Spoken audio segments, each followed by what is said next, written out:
Vamos a ir con nuestra charla de esta tarde. Espero que les haya gustado este monólogo. Y quiero saludar porque justamente mi querido Alejandro Torres, que ya está por acá y lo saludo, pues trae el tema de las reformas, de estos 20 puntos, de estas 20 reformas, que además son no solamente importantes, sino que diría el presidente del Consejo Nacional, del Consejo Coordinador Empresarial, trastocan al régimen. Pues por supuesto, lo trastocan, lo vamos a destruir. Ya no queremos ese régimen, ya no lo queremos. Entonces lo tenemos que sacar de raíz, porque además este régimen, Alejandro, es como un virus mortal. Se le inyectó a la Constitución de 1917 y entonces esa gloriosa Constitución, por eso el presidente decía, regresarle su dignidad, bueno, porque le quitaron su dignidad al quitarle su intención y su motor social y popular. Y entonces ahora la Constitución de 1917 es una constitución de privatizaciones, de saqueo, de entrega de los recursos naturales, de defensa de los potentados y no del pueblo. Entonces hay que quitarle de la enfermedad a la Constitución y estos 20 puntos pasan por toda la estructura nacional. No sé tú cómo lo veas. ¿Qué pensaste, qué analizaste, Alejandro, cuando terminaste de ver esa transmisión del presidente López Obrador anunciando estas reformas, que además con uno de los, decía yo ayer, con uno de los discursos más hermosos que ha dado el presidente López Obrador en la historia, y vaya a decir que eso es mucho, porque el presidente ha dicho cosas hermosas y tiene unos grandes mensajes y discursos políticos y sociales desde hace muchísimos años, pero por el peso de todo lo que iba a presentar y de lo que iba a pasar en ese momento, creo que es de las cosas más hermosas que hemos oído y visto en este sexenio. Mi querido Alejandro, te saludo y te dejo la palabra. ¿Qué pensaste? ¿Qué piensas de estas reformas del presidente López Obrador? ¿Qué tal, querido Jonathan? Pues igualmente, con mucho gusto de estar por acá, de saludarte, saludar a la audiencia y coincidir mucho contigo, incluso con todo lo que has compartido durante tu monólogo. Lo suscribo muchísimo y en primer lugar creo que, como bien dices, pues representa esta serie de iniciativas de reforma constitucional, pues ya formalmente lo que se plantea como una refundación de nuestra patria. Y contrario a lo que creen en su doctrina neoliberal los ministros, jueces, incluso pues abogados que comulgan con esta ideología, porque también dentro del derecho ha permeado el neoliberalismo y creo que lo demuestra muy bien el propio ministro Pérez Dayán, que fue quien tomó la palabra en el recinto de Querétaro el pasado lunes 5 de febrero, cuando allá, en este caso, pues tampoco fue Norma Piña en representación del Poder Judicial, sino que mandó al ministro que invalidó la ley a la industria eléctrica, y él lo decía muy claro, ellos entienden a la Constitución como ley suprema, como ley de leyes. Y aquí conviene recordar mucho lo que decía el propio Arnaldo Córdoba, incluso en una entrevista en un programa con el actual presidente Andrés Manuel López Obrador hace muchos años, hablaban precisamente de lo que es la Constitución. Y ahí dice Arnaldo Córdoba, la Constitución no es una ley, no es ley de leyes, no es ley suprema, no es intocable. La Constitución política de los Estados Unidos mexicanos es eso, es una Constitución política, es un pacto político y al mismo tiempo es un pacto social, emitido por supuesto de un proceso revolucionario que fue la revolución de 1910 y en 1917 se condensa este proceso revolucionario, este proceso de cambio social en una nueva expresión constitucional, en un nuevo pacto que pues se adecuaba a las nuevas circunstancias políticas y sociales en las que se encontraba el país después de haberse llevado a cabo este proceso que por supuesto, a diferencia de la gran transformación que se vive hoy en día, pues fue un proceso violento, fue un proceso armado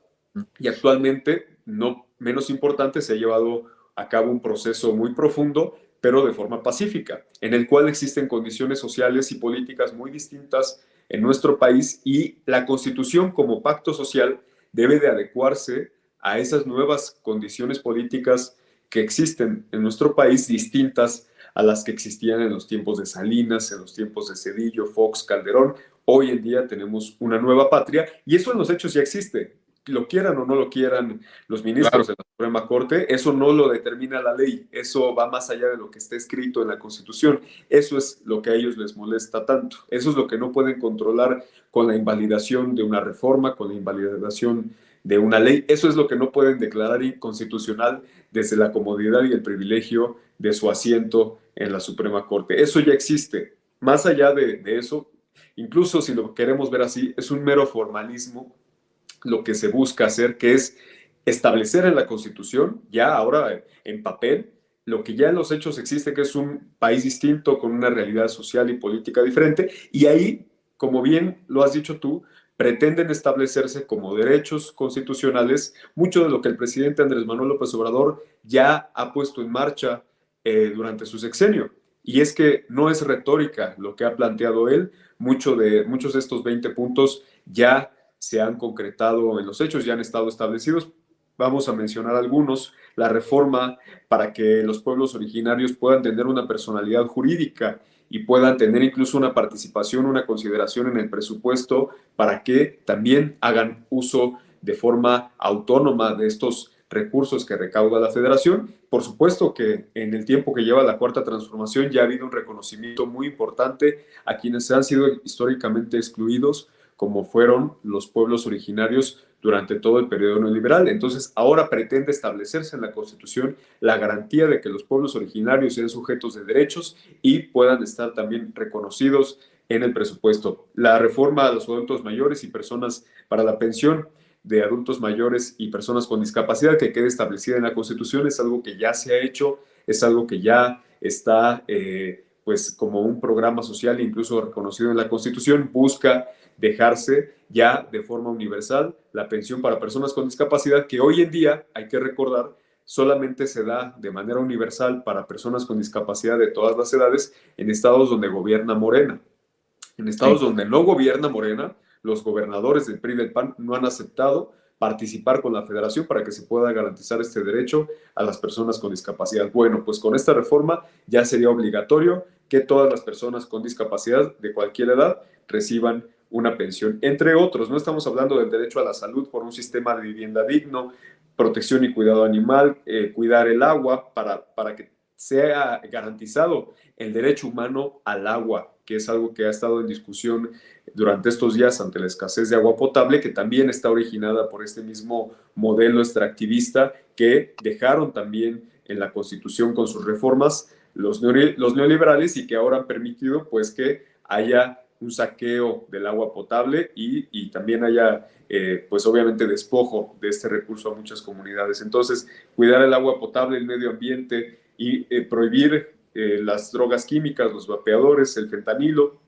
la garantía en la Constitución de que haya un aumento al salario mínimo proporcional al aumento de la inflación. Obviamente, por el derecho al trabajo, estamos hablando de la reforma del sistema de pensiones que hoy la secretaria de Gobernación expuso con mucha claridad, en donde ya, como lo hemos platicado aquí también en este espacio, pues se establecería que los trabajadores reciban el 100% de su salario y no la mitad, como lo dejó Ernesto Zedillo con la reforma al sistema de pensiones, entre muchas otras. Por supuesto, la reforma a la industria eléctrica, al sistema electoral, al poder judicial, para que los ministros ahora sí sean electos y se democratice también el poder judicial. Y bueno, la reforma en materia de Guardia Nacional, tan importante para evitar que la Guardia Nacional se corrompa como sucedió con la Policía Federal, la reforma en materia de austeridad republicana y para simplificar y ahorrar gastos en la administración pública, que implicaría pues la desaparición de todos estos organismos supuestamente autónomos, como dice el presidente, autónomos del pueblo, pero que han servido realmente para proteger los intereses y los negocios de una minoría y de particulares en nuestro país. Entonces yo creo que es fundamental por eso lo que se ha planteado y claro que debe ser esa la agenda que debe de plantearse en esta elección, que va a ser más allá de una elección, va a ser una ratificación del modelo que ya está poniéndose en marcha, del proyecto de nación que está poniéndose en marcha en nuestro país y que el pueblo va a ser el que al final de cuentas decida si otorga esa mayoría calificada para que el nuevo Congreso pueda aprobar estas iniciativas de reforma constitucional, querido Jonathan. Sin duda, ahora es el pueblo el que va a decidir y al tomar estas 20 propuestas constitucionales y ponerlas en la esfera pública, porque además esto tiene que ser, y el presidente lo ha dicho, que cada vez la vida pública sea más pública, que todos estemos inmiscuidos en estas grandes decisiones, pues nos pone en una disyuntiva interesante que tú bien has mencionado, de un modelo que ya se viene aplicando o cambiar, regresar, que no sería el cambiar, sería regresar a lo que teníamos antes de el 2018. Es una cita, por donde quiera que la veas, Alejandro, de suma importancia e histórica la que vamos a tener y la que vamos a ejercer con nuestro voto, así, de manera sencilla, el próximo 2 de junio. Entonces creo que es importante seguir concientizando. ¿Algo más con respecto a este tema para pasar a tu siguiente tema que me parece también bien importante y que no lo habíamos tocado aquí en Resentidos? Sí, es precisamente justo eso. El hecho de que va a estar marcada la agenda de ahora en adelante, considero que fue muy pertinente hacerlo ahora en este periodo de intercampañas. Recordar que la campaña inicia hasta el 1 de marzo, cuando la doctora Claudia Sheinbaum está haciendo un llamado al Zócalo de la Ciudad de México. Va a ser el primer evento que tendremos una movilización de la izquierda en nuestro país, como las que ha habido en los últimos años, sin que esté encabezada por el presidente López Obrador, sino ya por la doctora Claudia Sheinbaum, quien estamos seguros va a ser la próxima presidenta de México, y ahí ella se va a posicionar en favor de estas iniciativas, y por supuesto va a ser fundamental que esa esencia del movimiento esté en las calles, que no se reduzca solamente a una mayoría calificada en el Congreso de la Unión, a reformas a la Constitución, sino que realmente pues la esencia de nuestro movimiento está ahí, está en las calles, y ahí es en donde se va a expresar esta legitimidad y el apoyo social que hay a estas iniciativas que ha presentado el presidente López Obrador. Por cierto, además, después de la seguramente fracasada movilización que van a tener el próximo 18 de febrero, la oposición liderada por Claudio X González, en donde el farsante de Lorenzo Córdoba, racista y clasista corrupto del expresidente del INE, va a estar ahí también encabezando la movilización de las derechas a favor pues, de una supuesta democracia que ellos ven, como tú dices, muy trastocada, que realmente pues, es su viejo sistema de corrupción y de privilegios. Muy bien, lo describes muy bien, mi querido Alejandro. Bueno, hay otro tema que va pegado, porque por un lado, mientras acá en nuestro país se está buscando, con todas estas reformas, garantizar nuestra independencia, nuestra autonomía, nuestra soberanía, por el otro lado, tenemos una forma totalmente de vergüenza y cínica de la candidata de la derecha, tanto decías tú, no sabía yo que también el candidato de la Ciudad de México ya está allá, pero por lo pronto sí, Xóchitl Gálvez, que estuvo en Estados Unidos o está en Estados Unidos y que incluso ha ido abiertamente a pedir a Estados Unidos, al gobierno estadounidense, que se haga cargo de la democracia mexicana, que intervenga en ese sentido. Y estamos viendo pues la esencia, ¿no? El ADN de estas personas conservadoras. ¿Cuál es el apunte que tú tienes con respecto a las visitas? Que más, si fuera aludiendo al sospechosismo, con todo esto que viene Jorge Ramos en la mañanera, ¿no? Enfrentando al presidente con las mismas sandeces. Por otro lado, el reportaje sincronizado, Anabel Hernández, otros medios internacionales, la DEA, Estados Unidos, para golpear al presidente López Obrador y debilitarlo. Y la visita justo en ese momento de la candidata de la derecha a Estados Unidos. ¿Cómo se puede leer la importancia que le han dado? Pareciera que no le dan esa importancia a ir a un pueblo de Guerrero, a ir a un pueblo de Oaxaca, por más que esta mujer diga que ella es indígena, no le dan la misma importancia en ir a estos pueblos originarios que la importancia que le han dado y le estuvieron dando a esta visita a Estados Unidos. Para ellos fue muy importante. ¿Qué fue lo que sucedió en realidad? ¿Cómo lees tú esta gira de la candidata presidencial de la derecha y de el jefe, bueno, el aspirante al jefe de gobierno o candidato a jefe de gobierno de la Ciudad de México?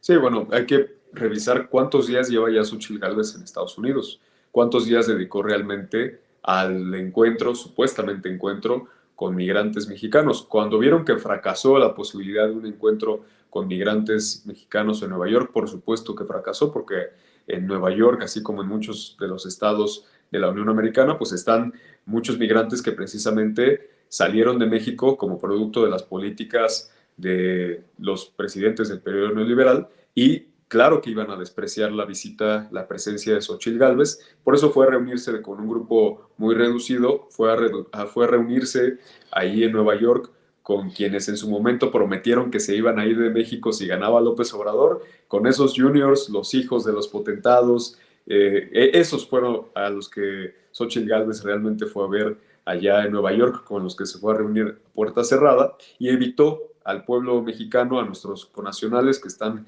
residiendo allá. Y bueno, todos estos días se ha mantenido ella teniendo un activismo muy intenso, no en las calles, sino en las oficinas de la Organización de Estados Americanos, con el traidor también a la democracia y quien tiene manchadas las manos de sangre, secretario general de la OEA, Luis Almagro, quien recordemos respaldó en su momento el golpe de Estado a Bolivia cuando quisieron, incluso buscaron asesinar al presidente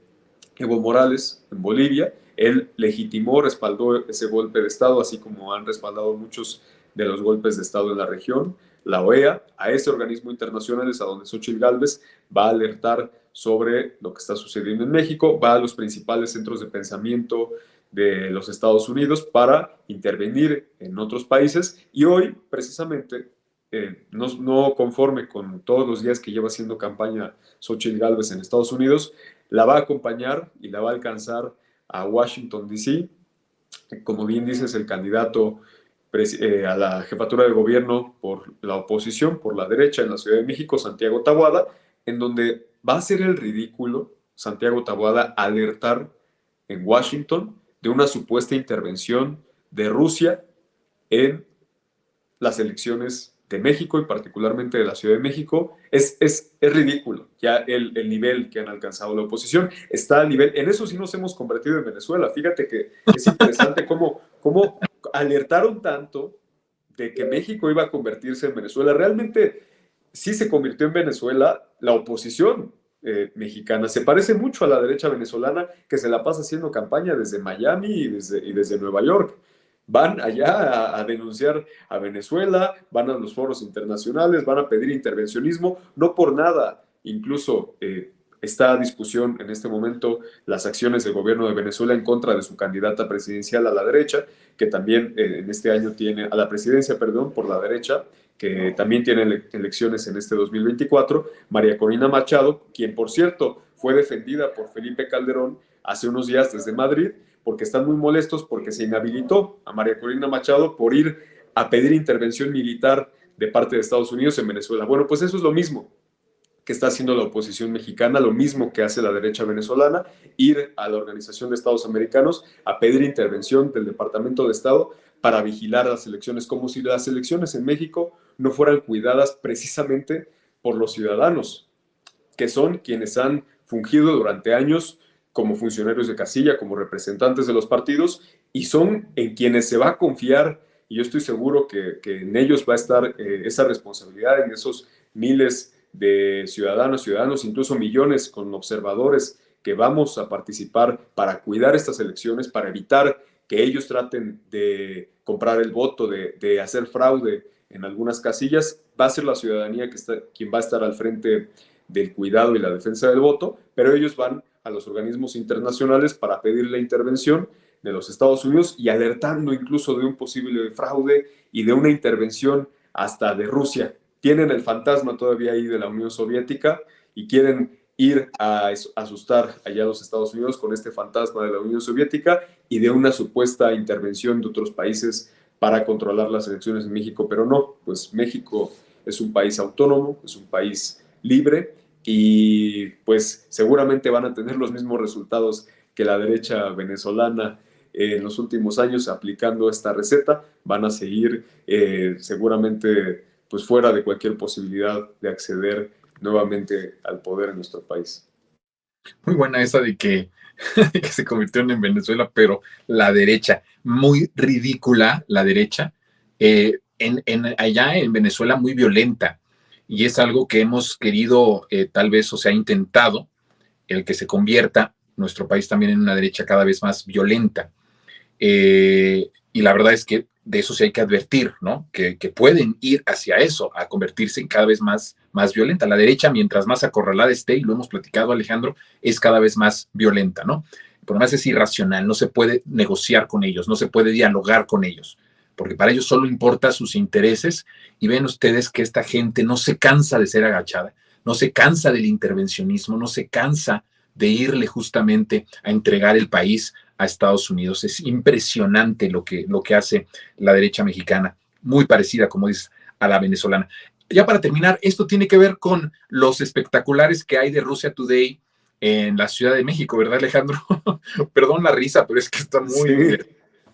sí. Tiene que ver con, va a ser la misma campaña seguramente del 2018, en donde salió de manera magistral el presidente a responder que ya por eso era Andrés Manuelovich y que estaba esperando el oro de Moscú ahí en el puerto de Veracruz. Bueno, pues ahora seguramente vamos a tener que hacer una respuesta similar porque van a ver el fantasma del comunismo, el fantasma de la Unión Soviética interviniendo en las elecciones mexicanas. Es el mismo libreto que aplicaron en 2018 y es el mismo libreto de las derechas en todo el mundo. Es la venezualización de las derechas de todo el mundo que tratan de asustar a los intereses estadounidenses con que México pues va a estar siendo controlado ya por otras potencias, lo cual por supuesto no está sucediendo, pero sí tiene México en este momento una posición estratégica por los Claro. proyectos y las políticas que ha echado a andar para poder sentarse y decir, pues nosotros vamos a negociar y vamos a tener relaciones con quien nos dé la gana y vamos a poder hacer